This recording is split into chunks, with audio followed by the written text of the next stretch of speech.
एक बार पुनः बेटा आप सभी का हार्दिक स्वागत है 10th क्लास के लिए। बेटा एसएसटी के अंदर अपना जो ऑलरेडी चैप्टर चला हुआ है विकास, उस लेसन को अपन आगे बढ़ाते हैं, ठीक है ना। सुनिए बेटा, तो आपने बेटा पिछले वीडियो में जो प्रश्न हमसे पढ़ा था बेटा, प्रश्न क्या था कि मानव के विकास को मापने के लिए कौन कौन से याद रखना बेटा सूचक जो हैं प्रयोग में लिए जाते हैं, ठीक है ना। तो मानव के विकास को मापने के लिए याद रखना बेटा विभिन्न सूचक जो हैं आपने निकाले थे। जैसे मैं आपको बता दूं बेटा, एक आपने निकाला था जीवन प्रत्याशा, ठीक है ना। एक निकाला बेटा आपने सामाजिक सूचक, एक निकाला बेटा आपने आर्थिक सूचक, और एक और निकाला आपने लास्ट में चौथा वाला बराबर कौन सा, ठीक है, चौथा वाला आपने निकाला पॉइंट बेटा स्वास्थ्य संबंधी सूचक। क्लियर। तो मानव के जीवन को या मानव के विकास को याद रखना बेटा इन सूचकों के द्वारा क्या किया जाता है, मापा जाता है, ठीक है ना। अब हम चलते हैं बेटा अगले नेक्स्ट क्वेश्चन की ओर, है ना। कि हमारा एक प्रश्न है बेटा इकोनॉमिक्स के अंदर कि गरीबी क्या है ना, कि गरीबी क्या है। और गरीबी की सीधी सी परिभाषा है बेटा ना। हालांकि मैं आपको यहाँ गरीबी की दो परिभाषाएं लिखाऊंगा, दोनों ही इजी हैं, लेकिन गरीबी की पहली परिभाषा सुनना बेटा कि मानव या मानवीय समूह, ठीक है, मानव या मानवीय समूह की ऐसी स्थिति समझ में आ गया जिसके अंतर्गत वह अपनी मूलभूत आवश्यकताओं को भी बराबर क्या नहीं कर सके, प्राप्त नहीं कर सके। समझ में आ गया। तो मानव या मानवीय समूह की ऐसी स्थिति जिसके अंतर्गत वह अपनी कौन सी बेटा मूलभूत आवश्यकताओं को भी क्या नहीं कर पाता है, प्राप्त नहीं कर पाता है, गरीबी कहलाता है। समझ में आ गया। तो मान लो बेटा बोर्ड के एग्जाम में कहीं आपको प्रश्न आ जाए कि गरीबी से आपका क्या अभिप्राय है, तो निकाल देना है ना। इसके अलावा गरीबी की एक परिभाषा ये और है बेटा ना कि गरीबी जो है, मैं आपको यहाँ एक वर्ड लिख रहा हूँ, गरीबी जो है वंचित का मतलब हमारे पास में नहीं है, किसी चीज़ का हमारे पास में अभाव पाया जाता है, वंचित कहलाता है। और धन का अभाव होगा तो गरीबी बनेगा। समझ में आ गया। धन का अगर हमारे पास में अभाव है, समझ में आ गया, तो गरीबी का मतलब याद रखना बेटा काई की अवस्था से है, वंचित रहने की अवस्था से है, ठीक है ना। गरीबी का मतलब बराबर काई की अवस्था से है बेटा, वंचित रहने की अवस्था से है। समझ में आ गया। जिसके अंतर्गत कौन वंचित रहने की अवस्था से है, आगे देखना बेटा जिसके अंतर्गत मानव, ठीक है, जिसके अंतर्गत मानव जो है रखना बेटा अपने जीवन जीने के लिए, मानव जो है अपना क्या जीने के लिए बेटा, मानव जो है अपना क्या जीने के लिए, जीवन जीने के लिए, है ना। देखना बेटा आगे जितने भी बराबर आवश्यक ज़रूरतों की जो चीज़ें होती हैं, ठीक है ना, आवश्यक, हाँ, मानव को अपने जीवन जीने के लिए जितनी भी याद रखना बेटा, जितनी भी आवश्यक ज़रूरतों की जो चीज़ें होती हैं, ठीक है, उनको प्राप्त न कर पाने की स्थिति को बराबर याद रखना बेटा गरीबी बराबर क्या करती है, प्रदर्शित करती है। समझ में आ गया। इकोनॉमिक वर्ड है गरीबी, और गरीबी की परिभाषा भी मैंने आपको दो टाइप से बता दी है। तो एक परिभाषा तो मैंने आपको क्या बताई बेटा कि मानव या मानवीय समूह, समझ में आ गया, कि बराबर ऐसी स्थिति जिसमें वह अपनी मूलभूत आवश्यकताओं को भी क्या नहीं कर पाए, प्राप्त नहीं कर पाए, है ना। मूलभूत आवश्यकताओं का मतलब जैसे रोटी है, कपड़ा है, मकान है। समझ में आ गया। अच्छा जी, इसके अलावा दूसरी बात मैंने आपको बराबर क्या बताई कि गरीबी जो है काई की अवस्था है बेटा, वंचित रहने की अवस्था है। समझ में आ गया। जिसके अंतर्गत बराबर क्या होता है कि मानव जो है याद रखना बेटा अपना जीवन जीने के लिए जितनी भी आवश्यकताओं की, जितनी भी जरूरत की जो भी चीजें होती हैं उनको प्राप्त ना कर पाने की स्थिति को बराबर क्या करता है, प्रदर्शित करता है, गरीबी कहलाता है। क्या कहलाता है, गरीबी कहलाता है। ध्यान दीजिएगा बेटा, सभी बच्चे ध्यान दें। गरीबी के भी दो प्रकार होते हैं। गरीबी के भी कितने प्रकार होते हैं, दो प्रकार होते हैं। एक तो होती है बेटा निरपेक्ष गरीबी, एक तो कौन सी गरीबी होती है बेटा, निरपेक्ष गरीबी, ठीक है ना। और एक होती है बेटा सापेक्ष गरीबी, ठीक है। गरीबी के भी कितने प्रकार होते हैं, दो प्रकार होते हैं, ठीक है ना। तो गरीबी के भी कितने प्रकार होते हैं, दो प्रकार होते हैं, जिसमें से पहला है बेटा निरपेक्ष गरीबी और दूसरे का नाम है बेटा सापेक्ष गरीबी, है ना। आप सभी का ध्यान ब्लैक बोर्ड की ओर चाहूँगा बेटा, मैं क्लियर करने जा रहा हूँ कि निरपेक्ष गरीबी किसे कहते हैं, ठीक है ना। और उसके बाद में अपन समझेंगे बेटा कि सापेक्ष गरीबी किसे कहते हैं, ठीक है ना। तो सबसे पहले देखना बेटा कि निरपेक्ष गरीबी का मतलब क्या होता है ना। तो निरपेक्ष गरीबी गरीबी की वह स्थिति होती है जिसके अंतर्गत मानव जो है अपनी मूलभूत आवश्यकताओं को, समझ में आ गया, अपनी मूलभूत किनको बेटा, आवश्यकताओं को प्राप्त न कर पा। हाँ बेटा, तो निरपेक्ष गरीबी में क्या होता है, सेम निरपेक्ष गरीबी की परिभाषा काई की तरह है, गरीबी की तरह, समझ में आ गया। तो निरपेक्ष गरीबी जो होता है याद रखना बेटा कि निरपेक्ष गरीबी रखना बेटा मानव की वह स्थिति होती है, ठीक है, जिसके अंतर्गत मानव जो है अपनी मूलभूत आवश्यकताओं को प्राप्त नहीं कर पाता है, निरपेक्ष गरीबी कहलाती है ना। अगर मैं आपको यहाँ आगे यूं कहूँ कि निरपेक्ष गरीबी का विचार है ना, कौन सी गरीबी का विचार, निरपेक्ष गरीबी का जो विचार है ये याद रखना बेटा कैसे राष्ट्रों के लिए उपयुक्त है, अविकसित राष्ट्रों के लिए उपयुक्त है, ठीक है ना। तो आगे क्या बात बताई मैंने आपको कि निरपेक्ष गरीबी का विचार, ठीक है ना, तो निरपेक्ष गरीबी का विचार कैसे राष्ट्रों के लिए उपयुक्त माना जाता है, अविकसित राष्ट्रों के लिए उपयुक्त माना जाता है। सापेक्ष गरीबी का मतलब क्या होता है ना, सापेक्ष गरीबी देखना बेटा, सापेक्ष गरीबी का ऊपर निकाल रहा हूं मैं यहां, देखना बेटा, सापेक्ष गरीबी का संबंध, ठीक है, राष्ट्रों में है ना, अरे विभिन्न राष्ट्रों में या कहूं तो बेटा समाज के विभिन्न वर्गों में, ठीक है ना। तो सापेक्ष गरीबी का संबंध है ना, अरे विभिन्न राष्ट्रों में या कहूं तो बेटा समाज के विभिन्न वर्गों में, समाज के किन में बेटा, समाज के विभिन्न वर्गों में, ठीक है ना, समाज के विभिन्न वर्गों में, ठीक है, पाई जाने वाली आय की असमानता से होता है, पाई जाने वाली आय की असमानता से होता है। तो देखिए बेटा, जबकि निरपेक्ष गरीबी में क्या था कि निरपेक्ष गरीबी के अंदर मानव जो है अपनी मूलभूत आवश्यकताओं को प्राप्त नहीं कर पाता है, निरपेक्ष गरीबी कहलाती है। और निरपेक्ष गरीबी का विचार बराबर कैसे राष्ट्रों के लिए उपयुक्त माना जाता है, अविकसित राष्ट्रों के लिए उपयुक्त माना जाता है। वहीं सापेक्ष गरीबी का संबंध है ना बेटा, सापेक्ष गरीबी का संबंध काई से निकाला अपन ने, है ना, तो सापेक्ष गरीबी का संबंध याद रखना बेटा विभिन्न राष्ट्रों, है ना, विभिन्न राष्ट्रों या कहूं तो बेटा है ना समाज के विभिन्न वर्गों के बीच, ये देखो इधर क्या लिख दिया मैंने, है ना, आय की असमानता, आय की असमानता से याद रखना बेटा सापेक्ष गरीबी का बराबर क्या पाया जाता है, संबंध पाया जाता है। और ध्यान देना बेटा सापेक्ष गरीबी का जो विचार है, समझ में आ गया, ये अविकसित नहीं करना हमें, समझ में आ गया, अविकसित तो यहां आ गया। तो सापेक्ष गरीबी का जो विचार है ये विकसित राष्ट्रों के लिए, समझ में आ गया, कैसे राष्ट्रों के लिए बेटा, विकसित राष्ट्रों के लिए बराबर याद रखना बेटा कैसा माना जाता है, उपयुक्त माना जाता है, ठीक है। तो गरीबी की परिभाषा भी आ गई और गरीबी के दो प्रकार भी आ गए, एक तो बनती है निरपेक्ष गरीबी और एक बनती है बेटा सापेक्ष गरीबी। निरपेक्ष गरीबी का मतलब क्या होता है और सापेक्ष गरीबी का मतलब क्या होता है मैंने आपको पहले ही बता दिया है, ठीक है ना। जैसे गरीबी की परिभाषा के बाद में मैं आपको आगे अगला क्वेश्चन अगर यूं बना दूं कि निरपेक्ष गरीबी एवं सापेक्ष गरीबी इन दोनों के मध्य में बराबर क्या कीजिए, अंतर स्पष्ट कीजिए, तो भी आपको आंसर निकालना है। एक तरफ दोनों की परिभाषाएं, ठीक है ना, कि इसका संबंध किससे है और इसका संबंध किससे है। आगे दूसरा अंतर क्या बनाएंगे सुन लो, बता रहा हूं केवल, है ना। जबकि निरपेक्ष गरीबी का जो विचार है वो अविकसित राष्ट्रों के लिए उपयुक्त होता है, क्लियर। जबकि सापेक्ष गरीबी का जो विचार है याद रखिएगा बेटा ये विकसित राष्ट्रों के लिए, ठीक है, सापेक्ष गरीबी का जो विचार है वो विकसित राष्ट्रों के लिए कैसा माना जाता है, उपयुक्त माना जाता है, ठीक है। अब मैं आपको आंसर लिखा देता हूं कि गरीबी से आपका क्या अभिप्राय है, ठीक है ना। तो लिखना बेटा आंसर, मानव, मैं मिटा रहा हूं तब तक ये है ना, तब तक लिखना बेटा मानव ऑब्लिक मानवीय समूह, गरीबी का आंसर लिखना बेटा मानव ऑब्लिक मानवीय समूह की ऐसी स्थिति, मानव ऑब्लिक मानवीय समूह की, मानव ऑब्लिक मानवीय समूह की ऐसी स्थिति जिसमें वह अपनी मूलभूत आवश्यकताओं को, जिसमें वह अपनी मूलभूत आवश्यकताओं को, जिसमें वह अपनी मूलभूत आवश्यकताओं को, जिसमें वह अपनी, जिसमें वह अपनी मूलभूत आवश्यकताओं को, ठीक है, आगे लिखना बेटा, मूलभूत आवश्यकताओं को पूरा न करने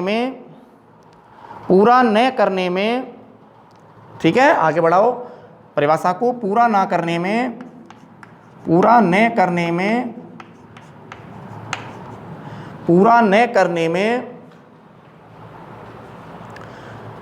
तो मानव या मानवीय समूह की ऐसी स्थिति, ठीक है, जिसमें वह अपनी मूलभूत आवश्यकताओं को पूरा न करने में असक्षम होता है,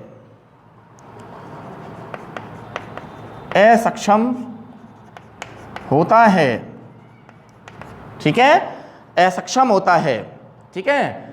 अब ये तो हो गई एक परिभाषा। इसके बाद में गरीबी की दूसरी परिभाषा लिखना बेटा, है ना।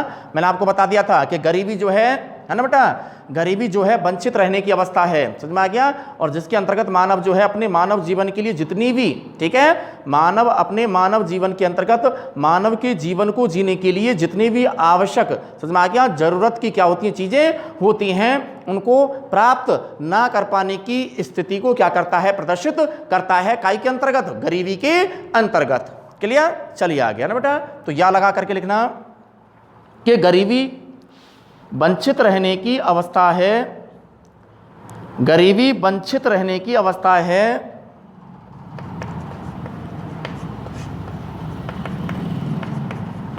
गरीबी वंचित रहने की, गरीबी वंचित रहने की अवस्था है, लिखिएगा बेटा आगे, गरीबी वंचित रहने की अवस्था है जिसके अंतर्गत मानव, जिसके अंतर्गत मानव, जिसके अंतर्गत कौन, मानव जीने के लिए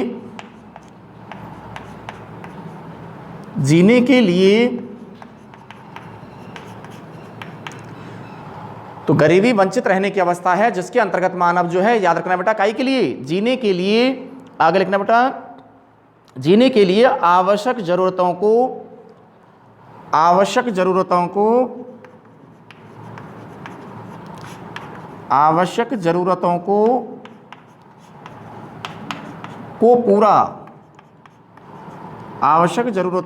पूरा ने, ठीक है ना, जिसके अंतर्गत मानव जो है जीने के लिए आवश्यक जरूरतों को पूरा न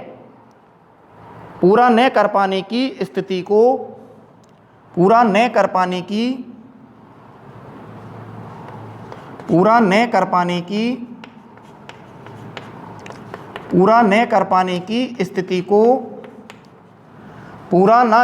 की स्थिति को लिख देना बेटा, क्या करता है, प्रदर्शित करता है, पूरा ना कर पाने की स्थिति को क्या करता है, प्रदर्शित करता है। ये लो बेटा, ये भी काय की परिभाषा बन गई, गरीबी की परिभाषा बन गई, ठीक है ना। तो मानव या मानवीय समूह की ऐसी स्थिति है ना बेटा, जिसमें वह अपनी मूलभूत आवश्यकताओं को पूरा न करने में क्या होता है बेटा, असक्षम होता है। या दूसरी बात बराबर, गरीबी वंचित रहने की अवस्था है जिसके अंतर्गत मानव जीने के लिए, ठीक है बेटा, आवश्यक जरूरतों को पूरा ना कर पाने की स्थिति को क्या करता है, प्रदर्शित करता है, ठीक है ना। उतारो यहां तक। यहां ऐसी के बाद में स्थिति और लगा देना बेटा ना, स्थिति हम लिखना भूल गए हैं ना, हो जाती है कभी कभी, कोई दिक्कत नहीं है ना बेटा। तो मानव या मानवीय समूह की ऐसी स्थिति, फिर आगे आप बना देना ना बेटा। अगला क्वेश्चन मैं आपको लिखने जा रहा हूं बेटा कि गरीबी की तरह ही भारत में, देखना बेटा, एक और सबसे बड़ी समस्या भारत देश के अंतर्गत पाई जाती है, जिसको मैं कहूंगा बेरोजगारी, ठीक है ना। तो गरीबी, निर्धनता, बेरोजगारी, भुखमरी, समझ में आ गया, बहुत सारी विकराल समस्याएं भारत देश के अंतर्गत पाई जाती हैं। तो अगला प्रश्न मेरा आपका बेटा, देखना बेटा क्या है कि बेरोजगारी से आपका क्या अभिप्राय है, ठीक है ना, बेरोजगारी से आपका क्या अभिप्राय है, ठीक है ना। उस प्रश्न को लिखने से पहले इसी प्रश्न के आंसर में एक लाइन अगर ये भी लिखना चाहूँ तो लिख देना बेटा, गरीबी, या कहूँ तो बेटा गरीबी के दो प्रकार होते हैं, प्रकार जरूर लिख देने के बाद ना, गरीबी के दो प्रकार होते हैं, समझाया था मैंने आपको, है ना। गरीबी के दो प्रकार होते हैं, पहला लिखना बेटा निरपेक्ष गरीबी, पहला क्या लिखना बेटा, निरपेक्ष गरीबी, और दूसरा लिखना बेटा, निरपेक्ष गरीबी के बाद में दूसरा लिखना बेटा सापेक्ष गरीबी, निरपेक्ष गरीबी के बाद में दूसरा लिखना बेटा सापेक्ष गरीबी। ठीक है, अब आ जाइए अपने उसी प्रश्न पर जो मैंने आपको बताया था कि बेरोजगारी से आपका क्या अभिप्राय है। बना दो, बेरोजगारी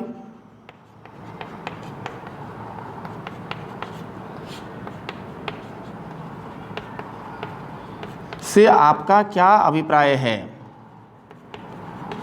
और बेरोजगारी की सीधी सीधी परिभाषा तो मैं अपने शब्दों में बताऊं तो बेरोजगारी का मतलब ये होता है, ठीक है, अगर कोई व्यक्ति कार्य करने का इच्छुक है, ठीक है ना, कोई व्यक्ति कार्य करने का इच्छुक है लेकिन फिर भी याद रखना बेटा उसे अपनी इकाई के अनुसार, योग्यता के अनुसार, समझ में आ गया, क्या नहीं प्राप्त हो पा रहा है, रोजगार प्राप्त नहीं हो पा रहा है। ठीक है, तो कार्य करने का इच्छुक होते हुए भी, है ना, व्यक्ति को जब याद रखना बेटा क्या प्राप्त नहीं हो पाता है, रोजगार प्राप्त नहीं हो पाता है, तो याद रखना बेटा कार्य के अभाव की स्थिति को ही, समझ में आ गया, कार्य के अभाव की स्थिति को ही क्या कहा जाता है, बेरोजगारी कहा जाता है। एक परिभाषा सीधी अपने शब्दों में ये बन जाती है।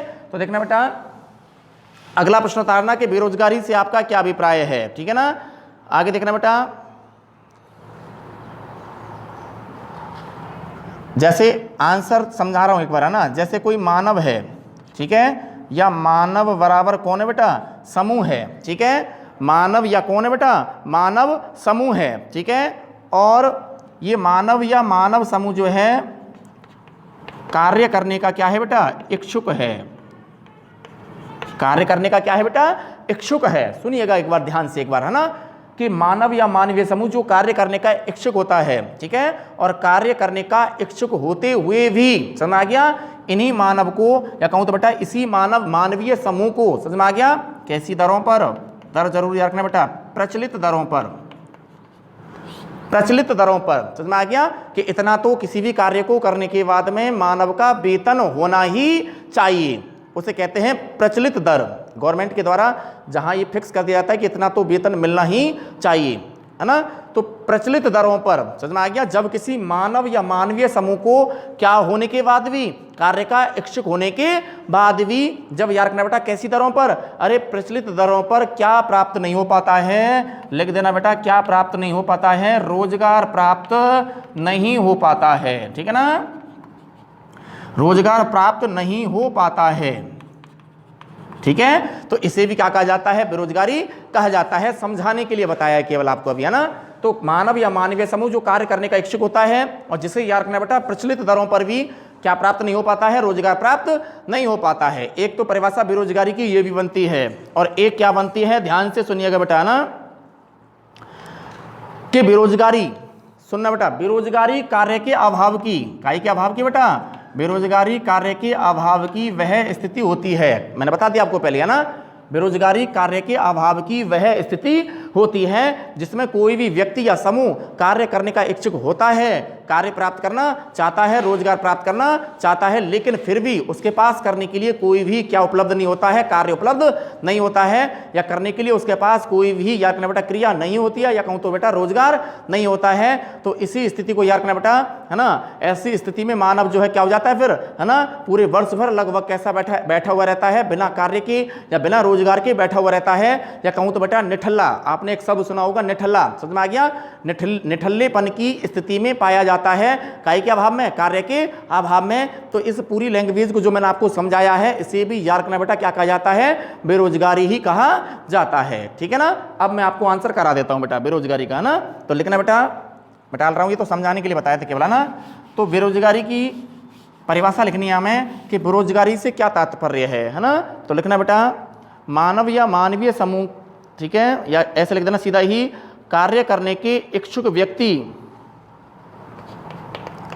सीधा ही लिख दो बेटा ना, कार्य करने की इच्छुक व्यक्ति, इच्छुक व्यक्ति ऑब्लिक लगा देना समूह। ठीक है, तो कार्य करने के इच्छुक व्यक्ति ऑब्लिक क्या बेटा, ऑब्लिक लगा के लिख देना बेटा समूह को प्रचलित मजदूरी दरों पर, आगे लिखना बेटा, कार्य करने के इच्छुक व्यक्ति या समूह को प्रचलित मजदूरी दरों पर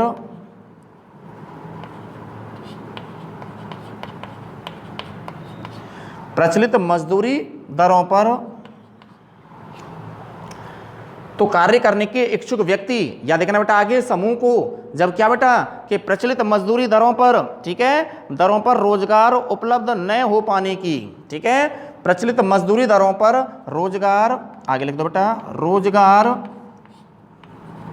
प्राप्त ना हो पाने की, ना हो पाने की स्थिति को, ठीक है बेटा, प्रचलित मजदूरी दरों पर रोजगार प्राप्त ना हो पाने की स्थिति को, ठीक है, रोजगार प्राप्त नहीं हुआ, ठीक है ना, तो रोजगार प्राप्त ना हो पाने की स्थिति को लिख दीजिए बेटा, क्या कहा जाता है, बेरोजगारी कहते हैं।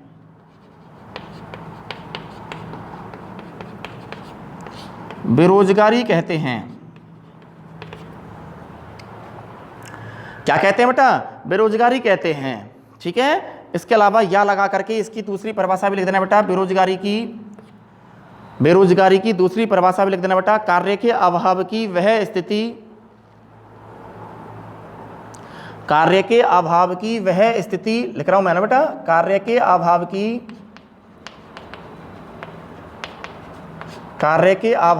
वह स्थिति, कार्य के अभाव की वह स्थिति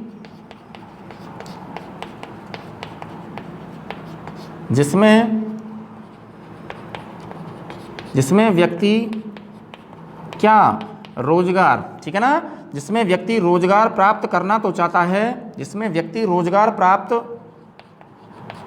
करना तो चाहता है,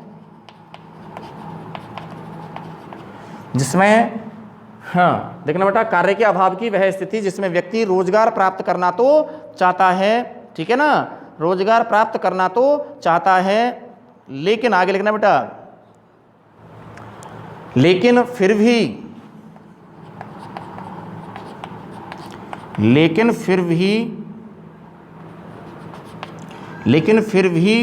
उसके पास करने के लिए, लेकिन फिर भी उसके पास करने के लिए कोई भी क्या नहीं होता है, कार्य नहीं होता है, ठीक है ना। तो कार्य के अभाव की वह स्थिति जिसमें कोई व्यक्ति रोजगार प्राप्त करना तो चाहता है, लेकिन फिर भी उसके पास करने के लिए कोई भी कार्य नहीं होता है, ठीक है ना, लेकिन फिर भी उसके पास करने के लिए लिख देना बेटा, कोई भी कार्य नहीं होता है,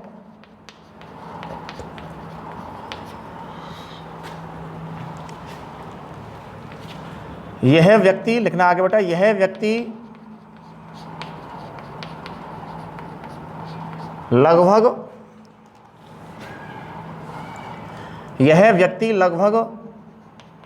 वर्ष भर निठल्लेपन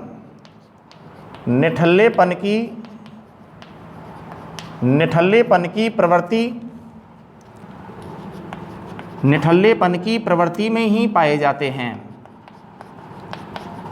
निठल्लेपन की प्रवृत्ति में ही पाए जाते हैं। भाई जब करने के लिए कोई भी कार्य नहीं है तो व्यक्ति निठल्ला ही कहलाता है, ठीक है ना, निठल्ला ही बैठा रहता है। अपन भी अपने घरों में जब अपनी एज समथिंग जब ऐसी हो जाती है कि हाँ हम कार्य करने के लिए अब बिल्कुल समर्थ हैं, है ना, कि कोई रोज़गार प्राप्त कर सकते हैं, फिर भी हम घरों के अंदर बैठे हुए हैं, हमारे पास कोई अर्निंग नहीं है, ना ही हम अर्निंग के लिए सोच रहे हैं, तो हमारे जो बड़े बुजुर्ग लोग हैं घरों के अंदर, है ना बेटा, उनके जरिए भी हमें ताना वाना स्टार्ट हो जाता है ना। तो ताना वाना कई के रूप में आता है, वो निठल्ली के रूप में ही आता है कि नहीं आता है, बैठा रहता है एज एग्जाम्पल, है ना, निठल्ला बैठा रहता है ना, इतना बड़ा शरीर है, काम करने के लायक है, फिर भी काम करने के लिए नहीं जाता है ना, तो ये निठल्ला वो शब्द होता है, ठीक है बेटा। तो निकाल देना, कार्य के अभाव की वह स्थिति जिसमें कोई व्यक्ति रोजगार प्राप्त करना तो चाहता है, लेकिन फिर भी उसके पास करने के लिए कोई भी क्या नहीं होता है, कार्य नहीं होता है, ठीक है। तो ऐसी कंडीशंस में याद रखना बेटा, व्यक्ति जो है क्या होता है, ठीक है, कार्य के अभाव में याद रखना बेटा कैसी प्रवृत्ति के अंदर पाया जाता है, निठल्लेपन की प्रवृत्ति के अंदर पाया जाता है। उम्मीद करता हूं आपको बेरोजगारी की परिभाषा भी समझ में आ गई होगी, ठीक है ना। अब सुनिए, जैसे गरीबी के दो प्रकार होते हैं, तो याद रखिएगा बेटा बेरोजगारी के भी कई बराबर क्या पाए जाते हैं, प्रकार पाए जाते हैं। जैसे मैं कहूं बेटा शिक्षित बेरोजगारी, सुन लो पहले, है ना, केवल शिक्षित बेरोजगारी, है ना, करा मैं सबको दूंगा, है ना, शिक्षित बेरोजगारी। अब शिक्षित बेरोजगारी का मतलब क्या होता है, जैसे मैं तो खुद के ऊपर ही डाल रहा हूँ एग्जाम्पल, है ना, आपको समझ में आ जाएगा। जैसे मैं खुद हूँ, एमए बीएड करने के बाद में भी, है ना, ऊंचा ऊंचा या कहीं तो बेटा एक लंबा क्वालिफिकेशन लेने के बाद में भी, है ना, एक वेस्ट क्वालिफिकेशन लेने के बाद में भी मेरे पास करने के लिए अगर मेरी खुद की, याद रखना बेटा, काय के अनुसार, योग्यता के अनुसार अगर मेरे पास करने के लिए कोई भी क्या नहीं है, रोजगार नहीं है, समझ में आ गया, तो शिक्षित बेरोजगार कहलाता हूँ। क्या कहलाऊंगा? शिक्षित बेरोजगार कहलाऊंगा। क्यों? क्योंकि मैंने एजुकेशन ले रखा है, खूब बढ़िया बढ़िया डिग्रियां जो है मैंने अपने पास में ले रखी हैं, ना, शिक्षा के मामले में ले रखी हैं, लेकिन फिर भी यार बेटा अपनी शिक्षा के अकॉर्डिंग, अपनी योग्यताओं के अकॉर्डिंग मेरे पास यार बेटा कार्य करने के लिए कोई भी कार्य नहीं है। समझ में आ गया? तो मैं क्या कहलाऊंगा? शिक्षित बेरोजगार। क्या कहलाऊंगा बेटा? शिक्षित बेरोजगार। कोई दिक्कत? एक होती है बेरोजगारी का प्रकार बराबर मौसमी बेरोजगारी। कौन सी होती है बेटा? मौसमी बेरोजगारी। ठीक है। और मौसमी बेरोजगारी जो है विशेषतः याद रखना बेटा भारत के अंतर्गत कौन से कार्य के अंतर्गत पाई जाती है? कृषि कार्य के अंतर्गत पाई जाती है। समझ में आ गया? जहां भारतीय किसान कृषि कार्य के दौरान एक अवधि ऐसी भी आती है जहां वह भारतीय किसान जो है याद रखना बेटा बिना किसी कार्य के कहें तो बेटा बैठा हुआ रहता है या कार्य के अभाव में बैठा हुआ रहता है। समझ में आ गया? क्योंकि मौसम के अनुरूप ही क्या बोई जाती हैं? फसलें बोई जाती हैं। तो बीच में कहीं ना कहीं, है ना, एक गैप ऐसा आता है ना, मध्य की अवधि ऐसी आती है जहां भारतीय किसान को याद रखना बेटा कैसा बैठा हुआ रहना पड़ता है? कहीं तो बेटा निठल्ला बैठा हुआ रहना पड़ता है। कृषि के अकॉर्डिंग की बात कर रहा हूं। समझ में आ गया? मौसम के अकॉर्डिंग की बात कर रहा हूं मैं। समझ में आ गया? तो ये बेरोजगारी याद रखना बेटा मौसम के अनुरूप निकल कर आती है और कृषि कार्य में पाई जाती है, इसलिए याद रखना बेटा इसे मौसमी बेरोजगारी भी कहा जाता है। समझ में आ गया? क्या कहा जाता है? इसे मौसमी बेरोजगारी भी कहा जाता है। ठीक है ना। तो बेरोजगारी के कई प्रकार हैं। एक आता है जैसे छिपी हुई बेरोजगारी। सबसे ज्यादा मोस्ट तो ये बेरोजगारी है जो मैं आपको बोल रहा हूं, कई बार आ चुका है बोर्ड के एग्जाम में, है ना, कि छिपी हुई बेरोजगारी या प्रच्छन्न बेरोजगारी किसे कहते हैं? है ना, छिपी हुई बेरोजगारी या कहूं तो बेटा प्रच्छन्न बेरोजगारी किसे कहते हैं? औरों को तो मैंने आपको मुंह जबानी वैसे ही बोलकर समझा दिया, है ना, लेकिन छिपी हुई बेरोजगारी या कहूं तो बेटा प्रच्छन्न बेरोजगारी को मैं आपको यहां हल्का सा समझाते हुए चलूंगा ताकि आपको आपके दिमाग में बैठ जाए कि ये होती है छिपी हुई बेरोजगारी। समझ में आ गया? ये होती है प्रच्छन्न बेरोजगारी। जैसे देखो बेटा, ये कोई मान लो बेटा कार्य है, कोई कार्य है, ये समझ में आ गया? कोई कार्य है, ये समझ में आ गया? XYZ कोई भी कार्य है। ठीक है। या मैं यूं कहूं कि यहां लोग जो हैं कौन से कार्य के अंदर संलग्न हैं? कृषि कार्य के अंदर संलग्न हैं। ध्यान से सुनिएगा बेटा ना, कौन से कार्य के अंदर संलग्न हैं? कृषि कार्य के अंदर जो है क्या है बेटा? संलग्न हैं। आ गया? अब कृषि कार्य के अंदर याद रखना बेटा कितने लोग संलग्न हैं? मैं कहूं बेटा कि 10 लोग जो हैं क्या हैं? संलग्न हैं। ठीक है ना। कितने लोग संलग्न हैं? 10 लोग क्या हैं? संलग्न हैं। और संलग्न होने के बाद में अंत में बराबर यहां क्या निकल के आता है? उत्पादन निकल कर आता है। ठीक है। तो 10 लोग या 10 श्रमिक जो हैं कृषि कार्य के अंदर संलग्न हैं। ठीक है। और 10 लोग जब कृषि कार्य के अंदर क्या कर रहे हैं? मेहनत कर रहे हैं, अपना श्रम निकाल रहे हैं। ठीक है। तो श्रम करने के बाद या मेहनत करने के बाद इन्हीं 10 लोगों द्वारा बराबर, ठीक है बेटा, क्या निकल के आ रहा है? उत्पादन कार्य निकल कर आ रहा है। ठीक है। अब सुनना ध्यान से, क्या कह रहा हूं ना, अगर इसी कृषि कार्य में मैं 10 लोगों में से 5 लोगों को हटा लूं, ठीक है ना, 5 लोगों को मैंने इसी कृषि कार्य से निकाल दिया, तो कितने रह गए? 5। समझ में आ गया? तो यार रखना बेटा अगर उसी कार्य के अंतर्गत मैं कुछ श्रमिकों को अगर क्या कर दूं, एक साइड हटा दूं या निकाल दूं, समझ में आ गया, तो भी कृषि कार्य के उत्पादन पर बराबर कोई क्या नहीं पड़ता है? प्रभाव नहीं पड़ता है। वही उत्पादन आएगा जो पहले कितना श्रमिक कृषि कार्य में लग करके निकाल रही थी? 10 श्रमिक। समझ में आ गया? और इन 10 श्रमिकों में से अगर मैं 5 श्रमिकों को हटा दूं, समझ में आ गया, तो कृषि कार्य के उत्पादन पर भी कोई प्रभाव नहीं पड़ता है। समझ में आ गया? तो इसका मतलब समझ में आ गया, जिन 5 लोगों को मैंने यहां से निकाल दिया है तो उसके बावजूद ये बेरोजगारी बराबर कौन सी बन जाती है? इसे ही याद रखना बेटा, इसे ही छिपी बेरोजगारी। ठीक है। छिपी हुई बेरोजगारी। ठीक है बेटा, इसे ही क्या कहते हैं? छिपी हुई बेरोजगारी कहते हैं, या कहूं तो बेटा इसे ही प्रच्छन्न बेरोजगारी के नाम से जाना जाता है। प्रच्छन्न बेरोजगारी भी कहा जाता है। ठीक है ना। तो ये निकाल देना। ठीक है। तो समझ में आ गया। प्रच्छन्न बेरोजगारी किसे कहते हैं, छिपी हुई बेरोजगारी किसे कहते हैं, समझ में आ गया। तो कृषि कार्य, किसी भी कार्य में, समझ में आ गया, संलग्न श्रमिकों में से अगर श्रमिकों का कुछ अंश हटा लिया जाए, है ना, और उसके बाद में भी अगर किसी भी कार्य के उत्पादन कार्य पर कोई क्या नहीं पड़े, प्रभाव नहीं पड़े, तो इसी बेरोजगारी को याद रखना बेटा छिपी हुई बेरोजगारी, या कहूं तो बेटा इसे ही प्रच्छन्न बेरोजगारी के नाम से जाना जाता है। आंसर क्लियर, स्क्रीनशॉट ले लेना। गरीबी की परिभाषा हो गई, और यहां नीचे हो जाती है बेटा काय की परिभाषा, बेरोजगारी की परिभाषा। उतार लो बेटा। अगला देखिए बेटा प्रश्न, अंतर्राष्ट्रीय मुद्रा कोष IMF की स्थापना कब की गई। अगला क्वेश्चन है, मैं मिटा देता हूं। अंतर्राष्ट्रीय मुद्रा कोष की स्थापना कब की गई, ठीक है, और अंतर्राष्ट्रीय मुद्रा कोष की स्थापना कब की गई। अंतर्राष्ट्रीय मुद्रा कोष एक तरह से ये विश्व बैंक का ही कार्य करता है, ठीक है ना। अंतर्राष्ट्रीय मुद्रा कोष यानी कि इस अंतर्राष्ट्रीय मुद्रा कोष का कार्य क्या है कि ये अपने सदस्य देशों के लिए, समझ में आ गया, कौन, अंतर्राष्ट्रीय मुद्रा कोष IMF, इसको शॉर्ट में बोल रहा हूं मैं इंग्लिश में ना, IMF।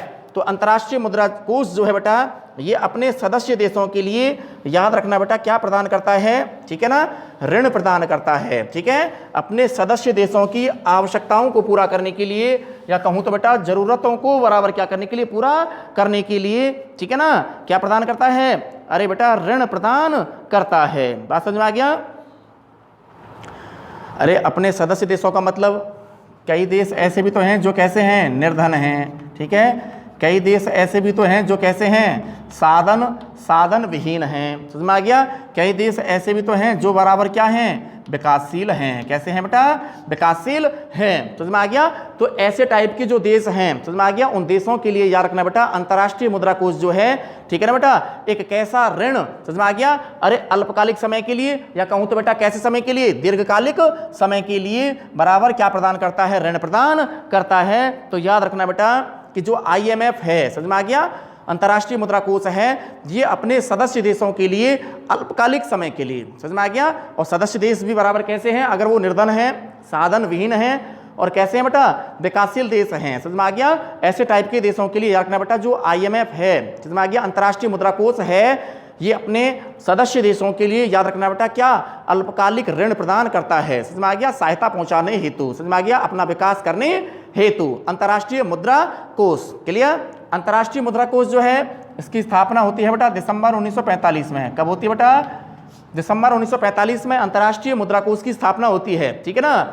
और यही अंतर्राष्ट्रीय मुद्रा कोष जो है याद रखना बेटा कब से, 1947 से बराबर क्या करना प्रारंभ कर देता है, 1947 से ये कार्य करना प्रारंभ कर देता है, ठीक है ना। इसी अंतर्राष्ट्रीय मुद्रा कोष का, या कहूं तो बेटा IMF का, ठीक है, मुख्यालय क्या बेटा, मुख्यालय, अब मुख्यालय निकाल देना बेटा वॉशिंगटन DC, वॉशिंगटन DC, ठीक है ना, वॉशिंगटन DC।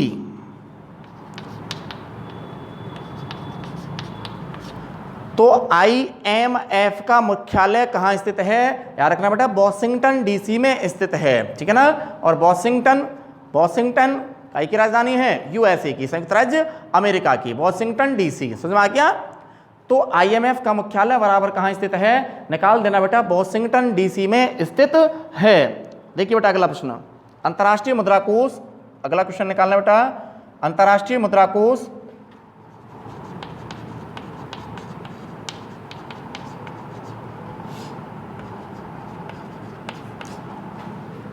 अंतर्राष्ट्रीय मुद्रा कोष की स्थापना, अंतर्राष्ट्रीय मुद्रा कोष की स्थापना कब की गई। प्रश्न है बेटा अपना अगला ना, उतारो प्रश्न, अंतर्राष्ट्रीय मुद्रा कोष की स्थापना कब की गई, ठीक है ना। अंतर्राष्ट्रीय मुद्रा कोष की स्थापना कब की गई, तो देखना बेटा आंसर ब्रेटन वुड्स सम्मेलन समझौते के द्वारा, आंसर लिख रहा हूं इसका बना,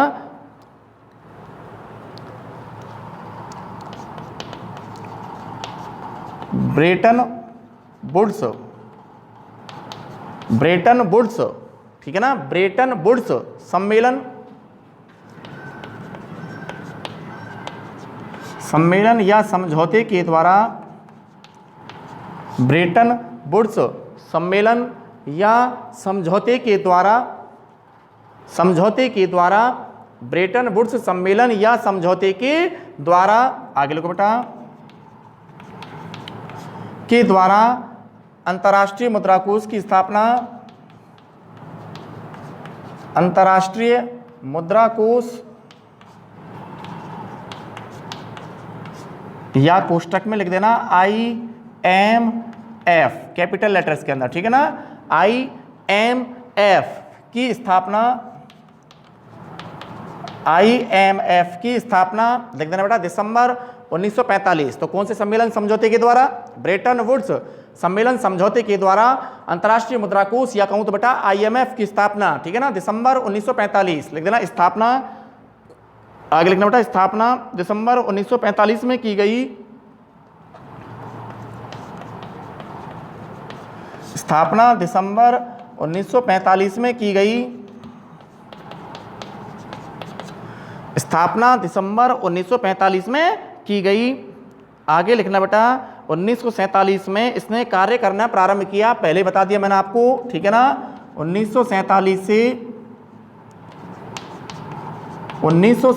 से इसने क्या करना, कार्य करना, क्या करना बेटा, 1947 से इसने क्या करना प्रारंभ कर दिया, कार्य करना प्रारंभ किया। 1947 से इसने कार्य करना प्रारंभ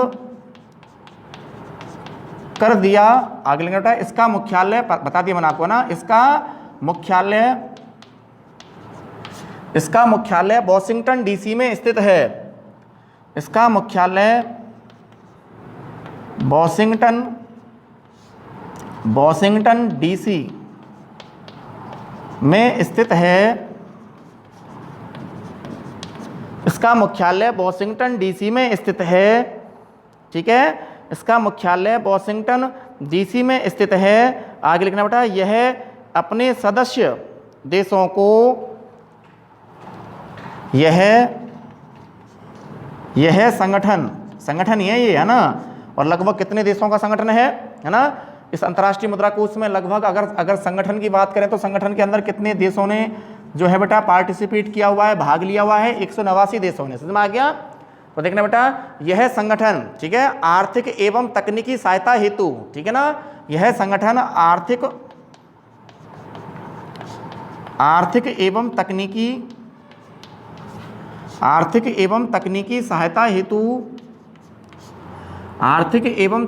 सहायता हेतु अपने सदस्य देशों को, अपने किनको बेटा, अपने सदस्य देशों को, ठीक है, अपने सदस्य देशों को लिख देना बेटा, कैसा, अल्पकालिक ऋण प्रदान करता है, अल्पकालिक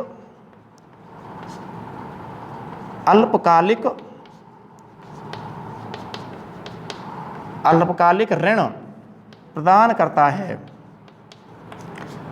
अल्पकालिक बराबर क्या करता है, ऋण प्रदान करता है। तो अंतर्राष्ट्रीय मुद्रा कोष जो है रखना बेटा कितने देशों वाला, 189, कितने बेटा, 189 देशों वाला एक क्या है बेटा, 189 देशों वाला एक, मैंने आपको पहले बता दिया, संगठन है। और ये अंतर्राष्ट्रीय मुद्रा कोष जो है याद रखना बेटा अपने सदस्य देशों के लिए, है ना, यहाँ समय जरूर याद रखना बेटा, कैसे समय के लिए, अल्प समय के लिए, या कहूँ तो बेटा अल्पकालिक ऋण प्रदान करता है, ठीक है ना, अल्पकालिक समय के लिए ऋण प्रदान करता है। इसका मुख्यालय वॉशिंगटन डीसी में है, इसकी स्थापना दिसंबर 1945 में होती है। और कौन से सम्मेलन समझौते के द्वारा, ब्रेटन वुड्स सम्मेलन समझौते के द्वारा इसकी स्थापना होती है। कार्य करना कब प्रारंभ करता है, याद रखना बेटा 1947 से। यह है, समझ में आ गया, कौन, IMF, समझ में आ गया, अंतर्राष्ट्रीय मुद्रा कोष जो है क्या करना प्रारंभ कर देता है, अरे बेटा कार्य करना प्रारंभ कर देता है अंतर्राष्ट्रीय मुद्रा कोष, ठीक है। अगला क्वेश्चन देखिए बेटा, विश्व बैंक की स्थापना कब की गई,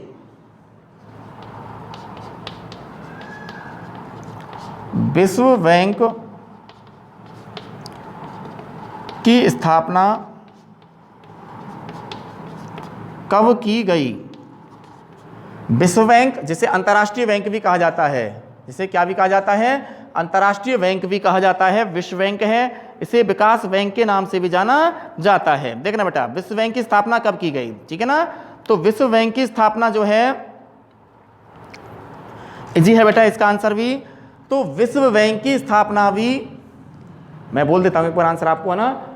तो विश्व बैंक की स्थापना भी, ध्यान से सुनना बेटा, है ना, कि विश्व बैंक की स्थापना भी 1944 में, 1945 में तो आपने ये पढ़ लिया, और 1944 में, ठीक है, वही ब्रेटन वुड्स सम्मेलन समझौते के द्वारा, ठीक है, 1944 में, ठीक है ना, 1944 में कहूँ तो बेटा अंतर्राष्ट्रीय निर्माण एवं पुनर्निर्माण, समझ में आ गया, अंतर्राष्ट्रीय निर्माण एवं पुनर्निर्माण, या कहूँ तो बेटा विकास बैंक, या कहूँ तो बेटा अंतर्राष्ट्रीय बैंक, या कहूँ तो बेटा विश्व बैंक की बराबर क्या की गई, स्थापना की गई, ठीक है ना। और ये जो आप विश्व बैंक की बात कर रहे हैं, नीचे वाला प्रश्न आया है, ये विश्व बैंक, इसका मुख्यालय भी बराबर कहाँ स्थित है, वॉशिंगटन डीसी में ही स्थित है, समझ में आ गया। तो मुख्यालय दोनों की सेम, समझ में आ गया। तो विश्व बैंक का मुख्यालय बराबर कहाँ स्थित है, वॉशिंगटन डीसी में स्थित है, समझ में आ गया। इसके अलावा देखना बेटा, जो विश्व बैंक है, समझ में आ गया, जो विश्व बैंक है, ऊपर आपने अंतर्राष्ट्रीय मुद्रा कोष के लिए तो क्या निकाला कि यह अपने सदस्य देशों के लिए अल्पकालिक ऋण प्रदान करता है, निकाला। जबकि विश्व बैंक जो है क्या करता है, यह अपने सदस्य देशों के लिए दीर्घकालिक ऋण प्रदान करता है, समझ में आ गया। वही कैसे राष्ट्र जो निर्धन है, साधन विहीन है, या कहूँ तो बेटा जो विकासशील देश हैं, समझ में आ गया, ऐसे देशों को अपना यह बेटा आर्थिक या तकनीकी सहायता प्रदान करने के लिए ये कौन सा बैंक, विश्व बैंक, समझ में आ गया, कैसा ऋण प्रदान करता है बेटा, समझ में आ गया, दीर्घकालिक समय के लिए ऋण प्रदान करता है। बात समझ में आ गई। तो लिखना बेटा आंसर इसका, है ना, कि विश्व बैंक क्या है, लिखना बेटा सन 1944 में, आंसर लिखना इसका बेटा ना, सन 1944 में, वही दोबारा से लिखना बेटा, ब्रेटन वुड्स सम्मेलन, ब्रेटन वुड्स सम्मेलन, ब्रेटन वुड्स सम्मेलन, ठीक है, ब्रेटन वुड्स सम्मेलन के समझौते के द्वारा, ब्रेटन वुड्स सम्मेलन की काई के द्वारा, ब्रेटन वुड्स सम्मेलन के समझौते द्वारा, लिखना बेटा काई की, अंतर्राष्ट्रीय आगे लिखना बेटा, अंतर्राष्ट्रीय पुनर्निर्माण एवं विकास बैंक की, अंतर्राष्ट्रीय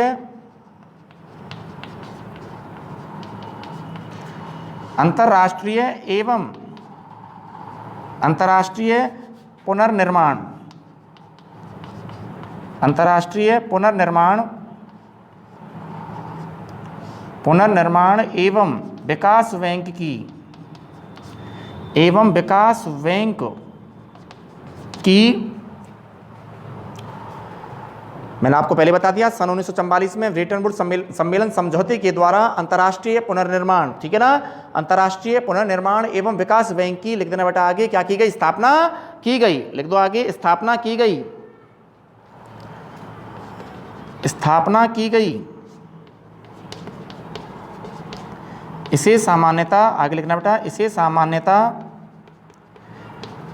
सामान्यतः लिख देना बेटा काई के नाम से भी जाना जाता है, इसे सामान्यतः विकास बैंक के नाम से भी, विकास बैंक, ठीक है ना, इसे सामान्यतः विकास बैंक के नाम से भी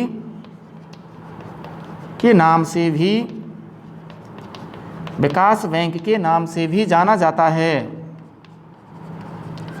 इसे सामान्यतः विकास बैंक के नाम से भी जाना जाता है, ठीक है। और आगे लिखना बेटा,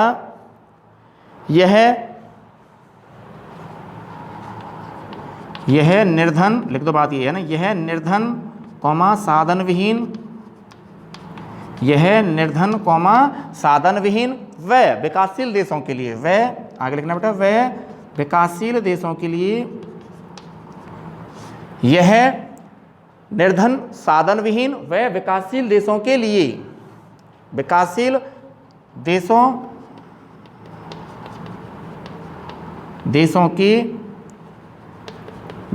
देशों की आर्थिक एवं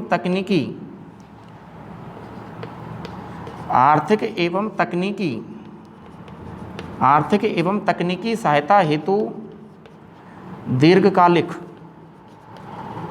दीर्घकालिक लिख देना बेटा क्या प्रदान करता है, ऋण प्रदान करता है, ठीक है। और दो बातें और याद रखना इसमें कि विश्व बैंक जिसका मुख्यालय भी बराबर कहाँ पे है, वॉशिंगटन में है, ठीक है, वॉशिंगटन में है। और इसके अलावा इसका मुख्यालय भी कहाँ पे है, बता दिया ना मैं आपको, इसका मुख्यालय भी वही वॉशिंगटन में है। जैसे मुख्यालय ये का भी निकल के आया था IMF या अंतर्राष्ट्रीय मुद्रा कोष का भी, ठीक है ना।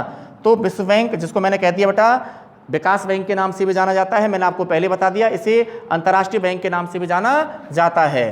काय के नाम से भी जाना जाता है बेटा, अंतर्राष्ट्रीय बैंक के नाम से भी जाना जाता है। कौन सी बैंक को, विश्व बैंक को, ठीक है ना बेटा। तो आज के लिए बेटा क्लास को अपन यहीं ऑफ करते हैं, ठीक है ना। इसके बाद फिर आते हैं बेटा आपके बीच में नेक्स्ट अगला वीडियो लेकर के, है ना बेटा। Okay, take care.